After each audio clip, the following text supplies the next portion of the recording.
So I first learned about Special Touch Ministry when I was talking to my pastor about wanting to do a missions trip that year. And she said, well, have you heard about Special Touch? And I said, no, what's that? And she told me it was a disability ministry camp. And I was not super thrilled about the idea because I was thinking, oh, I'd rather do a foreign missions trip, a real missions trip.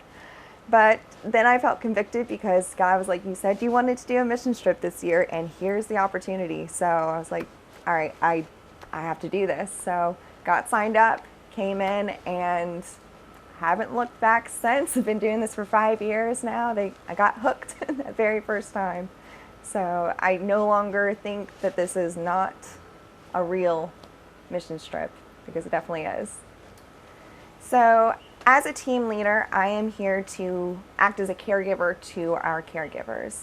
So our caregivers, they take care of one-on-one guests or multiple guests. I'm mainly with our female guests and caregivers.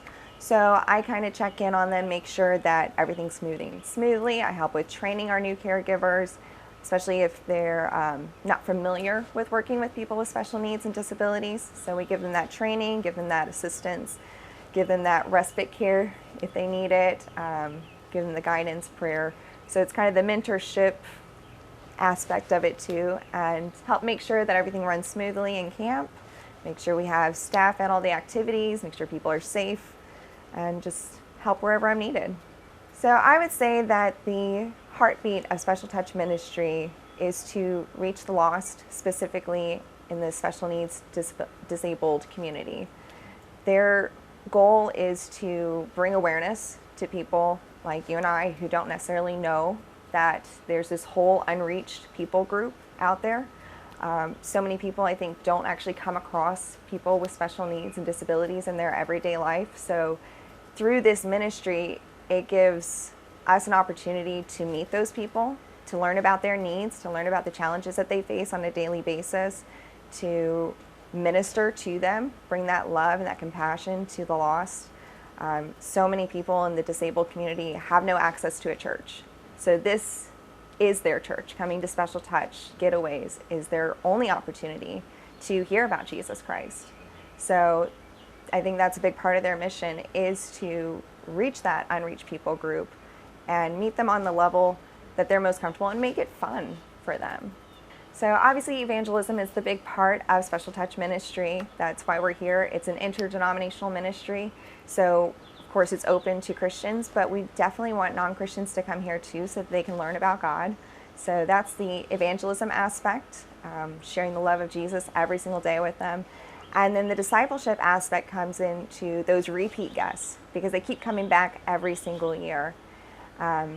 They learn so much from the chapel services. So many of our guests are like, hey, do you remember the message last year? You know, we're called to tell others about Jesus. And they remember this, and they go home and they tell their friends, they tell their family members about what they learned here at Special Touch. They tell them about God, they tell them about Jesus, and they change the lives of those that are at home with them. And then they continue to grow. One of the girls that I was able to be a caregiver to my first year, she wasn't always, she's very reserved, I think is what I'm looking for. She was very reserved, and she had kind of a bad attitude at first. And as she started coming back year after year and getting to know the staff and seeing the same faces over and over again and learning more about Jesus, she started to really come out of her shell, and she started to have a more positive attitude. She wanted to try more things, and you could just see her growing in Christ. And that was just so awesome to see her being discipled and to see her learn and continue to build on those things that she's learned year after year. There are so many ways to get involved with Special Touch Ministry and to help support us. You know, you can support us through prayer, you can support us through donations. Monthly support is always needed at all of our different getaways that we have. There's also things that you can do on a local level, because we have local Special Touch chapters. So we always need people that can help start a Special Touch chapter and bring in those people from within your community and meet with them on a monthly or quarterly basis in between the getaways. Of course, we need volunteers for the getaways Seems like we never have enough caregivers to come in, and if we don't have enough caregivers, then we can't bring in as many guests and we can't reach as many lost people. Just helping with, caregiving, coming on as staff to help with tech, to help with recreation, to help with music, donations, prayer, local special touch chapter, caregivers in training. So teenagers who are under 18 but they want to get involved with the missions trip or get involved with the special needs ministry, special touch specifically, they can come in and they can do that as part of the getaways. I do what I do because I can't not do it.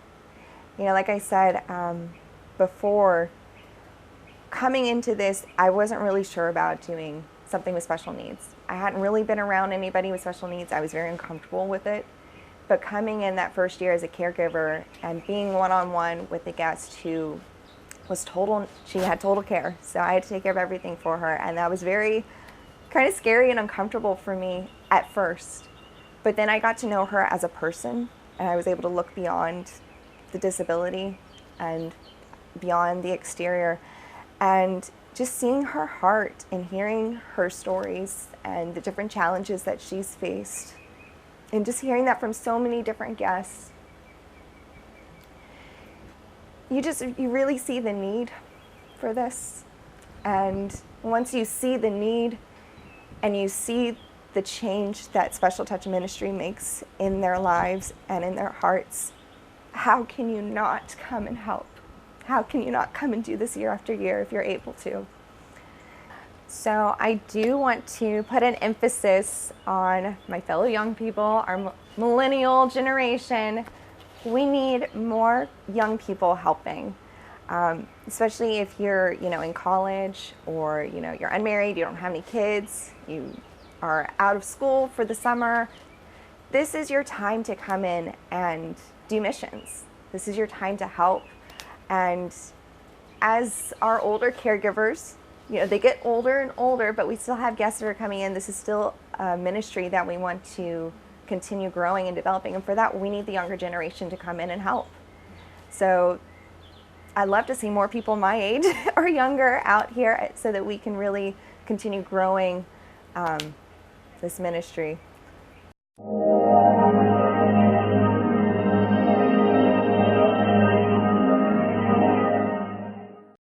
Hi, I'm Pastor Chuck Reish. I'm the executive producer at Horizon Media Studios. It's a 501c3 media ministry, and what we're doing is helping other ministries tell their story. Homeless shelters and children's homes, Bible colleges, seminaries, mission sending agencies. With your help, we can continue to help tell their story, to inspire the world, to shine their light and let God get the glory for the work that's being done in advancing the kingdom of Jesus Christ. Thanks again for praying for us.